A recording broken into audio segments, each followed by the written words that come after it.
അടുത്ത് നമ്മൾ നോക്കാൻ പോകുന്നത് സോഫ്റ്റ്വെയർ പ്രോസസ് മോഡൽസ് ആണ്. നമ്മളിവിടെ രണ്ട് മോഡൽസ് ആണ് പറയുന്നത്. ആദ്യത്തേത് വാട്ടർഫോൾ മോഡൽ ആൻഡ് രണ്ടാമത്തേത് ഇൻക്രിമെൻ്റൽ ഡെവലപ്മെൻറ്റ്. സോ വാട്ടർഫോൾ മോഡലിനെ പറ്റി പറയുകയാണെന്നുണ്ടെങ്കിൽ നമുക്ക് ആദ്യം ഈ ഒരു ഡയഗ്രം നോക്കാം. ഈ ഒരു ഡയഗ്രത്തിൽ നിന്ന് നമുക്ക് മനസ്സിലാക്കാനായിട്ട് സാധിക്കും 5 സ്റ്റേജസ് ആണ് നമുക്കുള്ളത്. First one is requirement definition, രണ്ടാമത്തേത് സോഫ്റ്റ്വെയർ ആൻഡ് സിസ്റ്റം ഡിസൈൻ, മൂന്നാമത്തേത് ഇംപ്ലിമെൻറ്റേഷൻ ആൻഡ് യൂണിറ്റ് ടെസ്റ്റിംഗ്, നാലാമത്തേത് ഇൻറ്റഗ്രേഷനും, അഞ്ചാമത്തേത് operation and maintenance.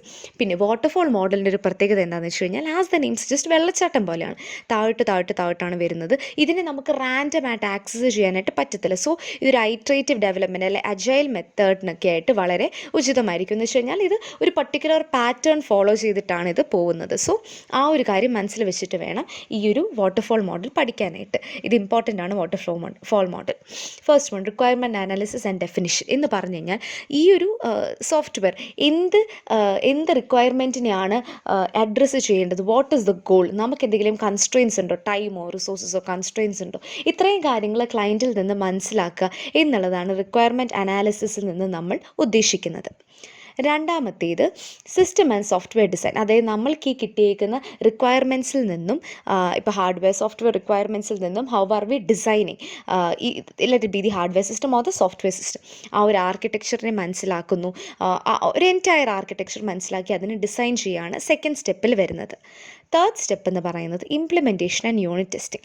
Implementation and unit testing എന്ന് പറഞ്ഞു കഴിഞ്ഞാൽ ഫസ്റ്റ് ഓഫ് ഓൾ ഈ ഒരു ഡിസൈനിനെ നമ്മൾ ഇംപ്ലിമെൻറ്റ് ചെയ്യുകയാണ്, അല്ലെങ്കിൽ ഇപ്പോൾ ലെറ്റ് ബി ദ കോഡിങ് അല്ലെങ്കിൽ അതിൻ്റെ ഡെവലപ്മെൻറ്റ് പാർട്ടാണ് ഈ തേർഡ് ഫേസിൽ വരുന്നത്. യൂണിറ്റ് ടെസ്റ്റിംഗ് എന്ന് പറയുമ്പോഴത്തേക്കും നമ്മൾ ഒരു എൻറ്റയർ ഇപ്പോൾ ഇതൊരു വലിയ സിസ്റ്റം ആണെന്നുണ്ടെങ്കിൽ, ഒരു വലിയ സോഫ്റ്റ്വെയർ ഇതാണെന്നുണ്ടെങ്കിൽ അതിന് നമ്മൾ ചെറിയ ചെറിയ യൂണിറ്റ്സ് ആയിട്ട് ഡിവൈഡ് ചെയ്യും. ഇപ്പോൾ നിങ്ങൾ നെക്സ്റ്റ് സെമ്മിൽ പ്രൊജക്റ്റ് ഒക്കെ ചെയ്യുമ്പോഴത്തേനും നിങ്ങൾക്ക് ഓരോ മോഡ്യൂൾസ് കാണും, admin module, user module, customer module, അങ്ങനെ. അപ്പോൾ ഓരോ മോഡ്യൂൾസിനെ അങ്ങനെ ഡിസൈൻ ചെയ്ത് അതിനെ പ്രത്യേകമായി ടെസ്റ്റ് ചെയ്യുക എന്നുള്ളതാണ് യൂണിറ്റ് ടെസ്റ്റിംഗ് കൊണ്ട് നമ്മൾ ഉദ്ദേശിക്കുന്നത്. In order to check whether each unit is meeting its specification or not. ഇനി നാലാമത്തേത് ഇൻറ്റഗ്രേഷൻ ടെസ്റ്റിംഗ് ആണ്, integration and system testing. Integration testing എന്ന് പറയുന്നത് ബേസിക്കലി ഇപ്പം നമ്മൾ ഓരോ യൂണിറ്റുകളെയും ടെസ്റ്റ് ചെയ്ത് ഒരുമിച്ച് ആസ് എ സിസ്റ്റം ടെസ്റ്റ് ചെയ്യുക എന്നുള്ളതാണ് ഇൻറ്റഗ്രേഷൻ ടെസ്റ്റിംഗ് കൊണ്ട് ഉദ്ദേശിക്കുന്നത്. In order to check whether the software requirements have been met or not.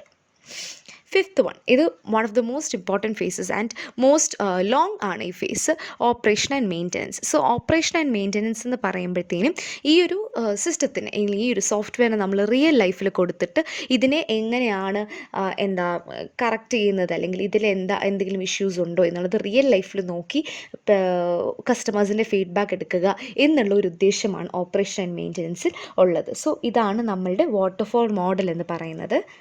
ഇനി വാട്ടർഫോൾ മോഡൽ എന്ന് പറയുന്നത് നമുക്ക് പറഞ്ഞ പോലെ തന്നെ എല്ലാ സിസ്റ്റത്തിനും നമുക്കിത് യൂസ് ചെയ്യാനായിട്ട് സാധിക്കത്തില്ല. നമുക്ക് ഇപ്പം എംബഡഡ് സിസ്റ്റത്തിൽ നമുക്ക് യൂസ് ചെയ്യാം, ലാർജ് സോഫ്റ്റ്വെയർ സിസ്റ്റത്തിൽ നമുക്ക് യൂസ് ചെയ്യാം, ക്രിട്ടിക്കൽ സിസ്റ്റത്തിന് നമുക്ക് യൂസ് ചെയ്യാനായിട്ട് സാധിക്കും. ഇപ്പം സേഫ്റ്റി പ്രോബ്ലംസ് കാര്യങ്ങളൊക്കെ അഡ്രസ്സ് ചെയ്യാനായിട്ട് പറ്റും. സോ വാട്ടർഫോൾ മോഡൽ എല്ലാ കാര്യത്തിലും ആപ്റ്റ് അല്ല, എന്നാൽ ഒരു ഐട്രേറ്റീവ് ഡെവലപ്മെൻറ്റ് അല്ലെങ്കിൽ സ്റ്റെപ്പ് ബൈ സ്റ്റെപ്പ് പ്രോഗ്രസ് ചെയ്യാനായിട്ടാണെന്നുണ്ടെങ്കിൽ നമുക്ക് വാട്ടർഫോൾ മോഡൽ യൂസ് ചെയ്യാനായിട്ട് സാധിക്കും.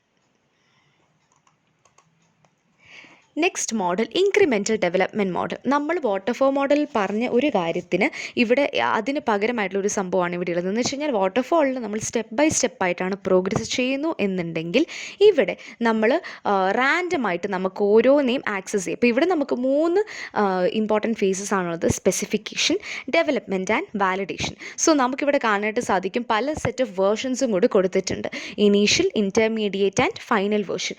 സോ സ്പെസിഫിക്കേഷൻ, ഡെവലപ്മെൻറ്റ്, വാലിഡേഷൻ ഇത് വെച്ചിട്ട് നമ്മൾ ഇനീഷ്യലി ഒരു വേർഷൻ നമ്മൾ ഡെവലപ്പ് ചെയ്യും.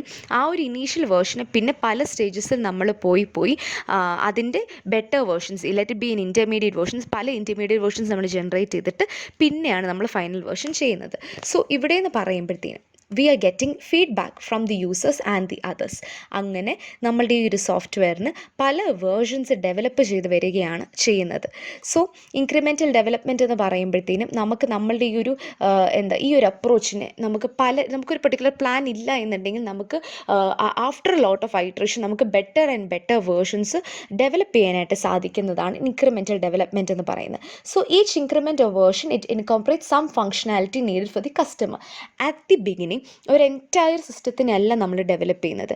പയ്യെ പയ്യെ ഓരോന്നിനും നമ്മൾ ഡെവലപ്പ് ചെയ്താണ് ഫൈനൽ നമുക്കൊരു വേർഷൻ കിട്ടുന്നത്. So some of the advantages എന്ന് പറയുന്നത് ഇംപ്ലിമെൻറ്റേഷൻ കോസ്റ്റ് കുറവായിരിക്കും. കാരണം എന്താണെന്ന് വെച്ച് കഴിഞ്ഞാൽ നമ്മൾക്ക് ഒരു സെറ്റ് ഓഫ് ഫങ്ഷനാലിറ്റി മാത്രം അറ്റ് എ ടൈമിൽ നമ്മൾ ചെയ്യാറായിട്ടുള്ളൂ. അപ്പോൾ അതുകൊണ്ട് അതിൻ്റെ കോസ്റ്റ് കുറവായിരിക്കും. പക്ഷേ എന്നാൽ ഇതിൻ്റെ documentation it must be read over and over again for every version. Customer feedback കിട്ടുന്നത് എളുപ്പമാണ് ആസ് ബി എഫ് സെഡ്. പിന്നെ ഏർലി ഡെലിവറി നമ്മൾക്കിപ്പോൾ ഒരു ബേസിക് ഐഡിയ വെച്ചിട്ട് നമുക്ക് കസ്റ്റമറിനൊരു പ്രോട്ടോടൈപ്പ് കൊടുക്കാനായിട്ട് സാധിക്കും. അത് കഴിഞ്ഞിട്ട് നമുക്ക് അതിനെ പിന്നെ എഡിറ്റ് ചെയ്യാനായിട്ട് പറ്റും. പക്ഷേ മാനേജ്മെൻറ്റ് പോയിൻ്റ് ഓഫ് വ്യൂവിൽ വരുമ്പോഴത്തേനും ഇതിന് 2 ഡ്രോബാക്സ് ആണുള്ളത്. ഒന്ന്, the process is not visible. അതായത് ഇപ്പോൾ മാനേജേഴ്സിന് ഓരോ കാര്യങ്ങൾ നമ്മൾ ചേഞ്ച് ചെയ്യുമ്പോഴത്തേനും മാനേജേഴ്സിന് അതിനനുസരിച്ച് എഡിറ്റ് ചെയ്യുന്ന ഒരു ഉത്തരവാദിത്തം വരികയാണ് ചെയ്യുന്നത്. So every time new version is been build, ഡോക്യുമെൻറ്റേഷനും അതിൻ്റെ പ്രോഗ്രസ് മെഷറിങ്ങും അതുപോലെ റെഗുലറായിട്ട് ചെയ്യണം. പിന്നെ ചിലപ്പം ഈ ഒരു സിസ്റ്റം സ്ട്രക്ചറിനെ നമുക്ക് ലൈക്ക് എക്സാക്റ്റ് ബിൽഡ് ചെയ്യാനായിട്ട് സാധിക്കണം എന്നില്ല.